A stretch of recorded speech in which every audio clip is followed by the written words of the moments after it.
চলতি বছরের প্রথম ৮ মাসে চায়না ইউরোপ মালবাহী ট্রেনের আন্তঃসীমান্ত চলাচল বেড়েছে ১২%। বুধবার China state railway company limited এ তথ্য নিশ্চিত করেছে।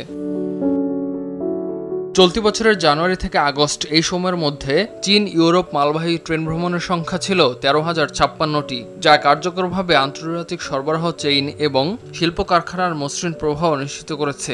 এছাড়াও ৮ মাসে চীন ইউরোপ মালবাহী ট্রেন পরিচালনার মাধ্যমে প্রায় ১৪,২০,০০০ ফুট ইউনিট পণ্য পাঠানো হয়, যা আগের বছরের একই সময়ের তুলনায় ১১% বেশি। শুধু আগস্ট মাসেই শিয়া বাটার ও ভিটামিন ই সমৃদ্ধ Lily glam beauty soap. Lily, always beautiful. ৬৫৩টি চীন ইউরোপ মালবাহী ট্রেন যাত্রা করে, যা ১,১৩,০০০ ফুট ইউনিট পণ্য বহন করে। চলতি বছর এ পর্যন্ত টানা ষষ্ঠ মাসে মাসিক ট্রেন যাত্রার সংখ্যা ১৬০০ ছাড়িয়েছে।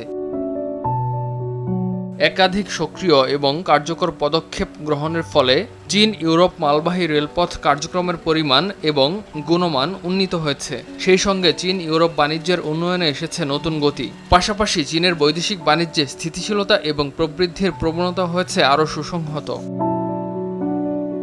চীন ইউরোপ মালবাহী ট্রেন পরিষেবা শুরু হয় ২০১১ সালে। বেল্ট অ্যান্ড রোড ইনিশিয়েটিভ বাস্তবায়নের পর থেকে এই পরিষেবা আরও দ্রুত গতিতে বাড়ছে। এ পর্যন্ত ইউরোপের ২৫টি দেশের ২২২টি শহরে এই ট্রেন পরিষেবা পৌঁছেছে। ইমতিয়াজ আহমেদ, RTV।